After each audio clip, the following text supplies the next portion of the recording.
Саламатсыңдар ма балалар? Саламаттық болсын сізге де. Өте жақсы. Отырамыз. Балалар, бүгінгі сабақта мен сендерге адалдық пен әділдік бүгінгі сабақтарына тек қана сәттілік деймін. Ал ендеше әр топтан бір оқушы менің мақаммен сыныптастарына ақ тілегін айтып өтсін. Бұл қатардан айтамыз дейді. Сыныптастарым, сәттілік тілеймін сендерге. Жақсы. Үйге қандай тапсырма берілді? Әке үкімін оқу мазмұнына және жаттау. Махамбеттің соңғы сөзі бөлімінен үзінділерді жатқа айту. Мен ішінде зорлық көрдім, қорлық көрдім ғаламат. Бір таныс қол соғып өтті, әлдекімді паналап, зұлымдықтың жасырынып келетіні жаманап, иығымнан ұшқан басым, көкірегімнен домалап.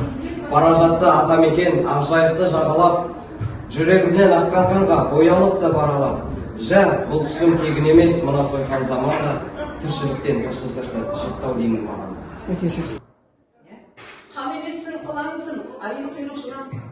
Қан емессің, аярсың, айыл құйрық шаянсың деген өлең бар ғой. Оқығанбыз, жаттадық, міне осы өлең кездесетін Махамбет туралы кинодан кішкене ғана үзінді тыңдап тамашалап көрейік. Мен өлтірейін деп келдің бе?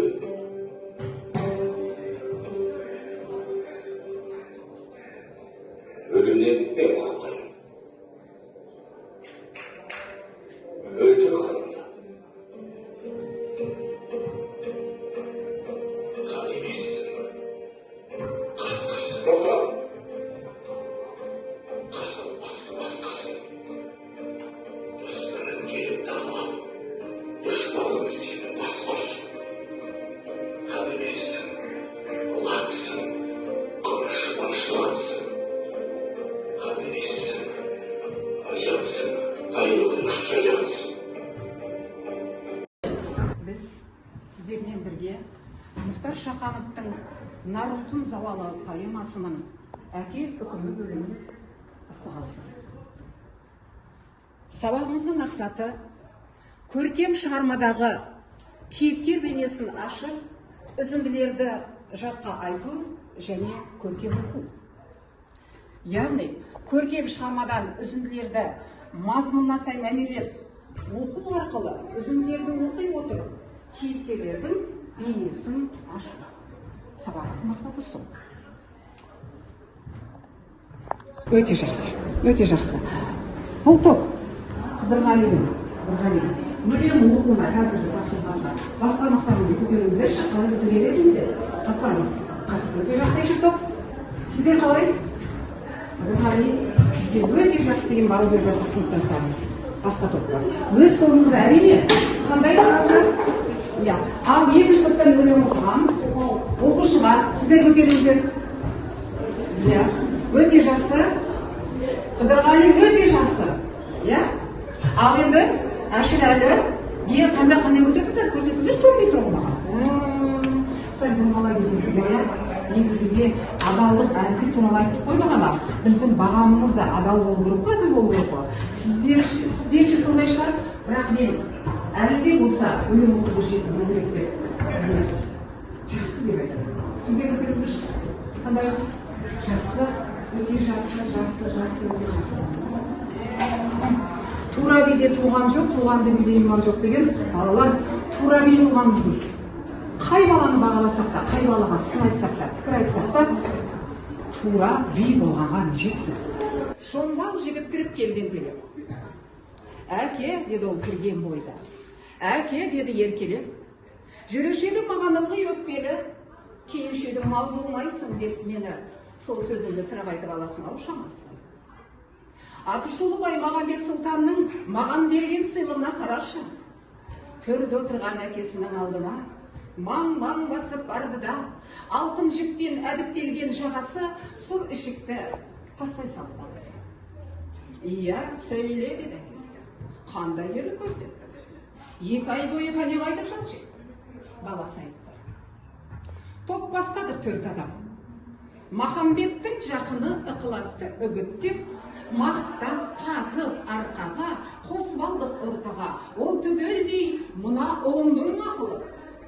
Еркін жетер әңгіме ол бір таңға, қапысызда қармақ салып, Махамбетті алдап соғып, басын кесіп, сыйға тартып сұлтанға. О, залым-ай, жүзі қара залым-ай, мұнша залым екеніңді қалай келген танымай. Бұдан өткен зор қасірет болар ма? Бұдан өткен зор қасірет болар ма? Деп әкесі жасымды жамаға. Қабағымды жаба қалды неге мұң? Әке, сенің қай сөзіңе сенемін? Есіңде ме менің бала күнімде Махамбетті жек көремін деген? Рас ұлым, айтылған сөз оқпен тек. Бір кезде мен Махамбетті жек көрген. Әлде кемшін шағым бед ол ақылға, пенделік қой салған мені тақымға. Оған себеп, сенің анаң жасынан ғашық болған сол Махамбет ақылға. Бұл бөлімнің мазмұнын алдын ала мен сендерге үйде өткенде берген болатын. Ал енді қазір осы топтар, бұлар әке тобы. Сіздер әке тобысыздар. Бүгінгі сабақта әкені қорғайсыздар, әкені даттайсыздар, мақтайсыздар. Сіздер шомбал жігіт, әкесінің баласының тобысыздар. Сіздер батыр Махамбеттің тобы. Батырларға тұрған шама жігіт, ал енді не істейміз? Үш топ бойынша әке үкімі бөлімінің мазмұнда шолу түрінде баяндауды бастаймыз. Әке тобы бастайды, кез келген жерде мен үземін, арға екінші топ соны іліп алып жалғастырып кету. Түсінікті ма?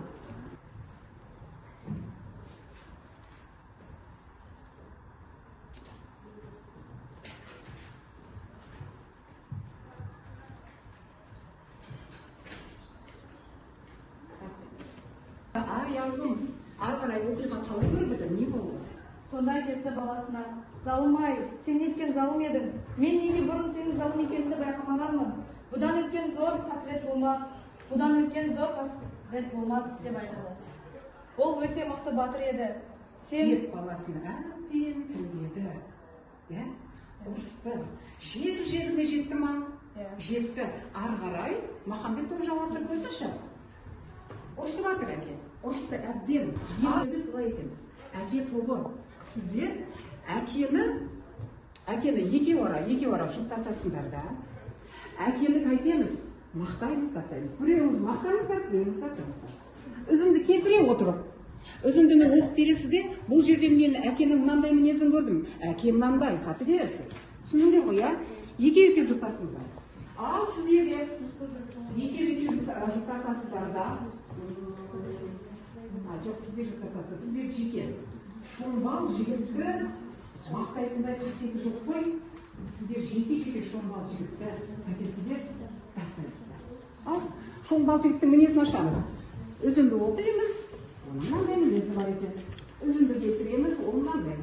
Ал сіздер Махамбетті тек қана мақтайсыздар ғой, дәттейсіздер. Солай емес пе? Ал енді сіздер де жұптасасыздар, екеу жеңіл болады. Бөліп аласыздар. Неге? Мына бөлімнен мынаны мен айтамын, мынаны сен айтасың. Мына қасиетін сен айтасың, мына қасиетін мен айтамын деп бөліп алуға болады. Жұптасып, екеулеп қап көтерсек жеңіл ма? Жеңіл ғой. Сондықтан жұптасаңыз. Екеу ара екеу.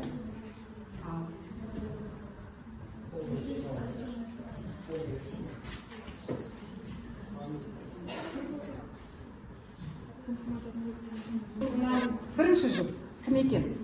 Ал әкені мақтайды, біреуі даттайды, біреуі. Мен әкені жақтаймын, себебі оның баласы дұрыс ұстамады. Бірақ бұны қалай дәлелдесек болады? Мысалы, Әке қандай? әке ол дана, әділ. Әділ екендігін дәлелдейтін үзінділерді оқып бере аласыз ба? Қай жерінен оның әділдігін байқауға болады? Қай үзінділермен дәлелдей аласыз?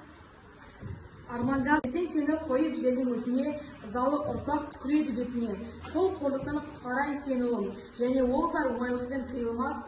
Қанымыз бір, жаным жолымызда шиырлас. Енді сенің кесірінен маған да туған жердің топырағы бұйырмас. Осы жерден және де Мынау төбе саған соңғы шығаршың, болатынын ұғарсың. Сен әрине құралайды көзге атқан оғын Жарайды, мазатқан. сіз аяғына шейін оқиын деп тұрсыз ба? Яғни сіз оқыған осы үзіндіден әкемнің қандай мінезін айттыңыз бізге? Әділ деген. Себебі ол сіз оқиын деп тұрған үзінді де әке баласын қайтты Махамбетті өлтірген үшін оны да өлтірді жазалады дейді. Ал Қыдырғали Айсұлтан әке қандай? Мен әкені жақтаймын. Және ол баласына қатал болуы керек. Ол қатал ма? Қатал және Қаталдығын қай үзінділермен дәлелдейсіз? ой залмай, жүзі қара залмай, мұнша залым екеніңді қалай келгем танымай. Ал бұл үзінділер әкенің қандай қасиетін мінезін танытып отыр сізге? Ол әкенің баласына қаталдығын білдіреді. Қаталдығынан бұрын әкесі баласын танымайды екен ғой, өз баласын танымай, о залым-ай деп бұл жерде ол таң қалды ғой, баласын танымай қалды ғой. Шомбал жігіт ерке бала. Оны мына тармақтардан біле аламыз. Шомбал жігіт кіріп келді ентелеп. Әке деді ол кірген бойда, әке деді еркелеп. Бұл тармақтардан тағы да оның мақтаншақ екенін, яғни Дан ғой, мақтаншақ екен. халық адамын өлтіру арқылы тапқан ішігін мақтана айтқанын білеміз. Адам өлтірген үшін мақтанған адамды әрине сіз жақтамайсыз. Ары қарай тағы да оның қандай қасиеттерін айтар едіңіз? Тағы да шомбал жігіт ол арамы айлалы адам. Себебі ол Махамбеттің жақыны туысы ықыласты бітті, жанынан қосып алып, сонымен бірге Махамбетті өлтірді. Махамбеттің тұратын жерін тек қана осы ықылас деген жамағайыны білген ғой. Қасындағы 4 адамды Махамбет етіп келген. Сөйтіп бәрі жабылып, дастархан басында өзінің босағасында қаруын алдырып іргізіп, оның басын кесіп алған. Сондықтан да ол бассыз, ол сұм деп дұрыс айтып отыр. Махамбет қанша мақтасаңыз да дәріптесеңіз де лайық болған. Ол қандай ақын, қандай батыр? Махамбет ол ойында көрпендік қасиеті бар, ақын және де батыр. Дұрыс па балалар? Ең дәлелдесін, дұрыс айтып тұр, дұрыс тауып тұр, ең дәлелдесін. Біз оны мына үзінділермен дәлелдей аламыз. Мен түсімде зорлық көрдім, қорлық көрдім, ғаламат. Бір таныс қол соғып өтті, әлдекімді паналап. Біз бұл үзінділер Махамбеттің түсінде болашақта не болатынын көргенін айтамыз. Өте жақсы, оның сәуегейлік, көріккелдік қасиеті болғанын. Жақсы, сіздер сіз айтып отырсыз. Және Махамбет ақынның біз жанашыр екенін мына үзінділермен дәлелдей аламыз. Жанашырың жақының ем, және қайсар ақының ем мен сенің. Бұны ол өзінің туған еліне арнап айтып отыр. Және ол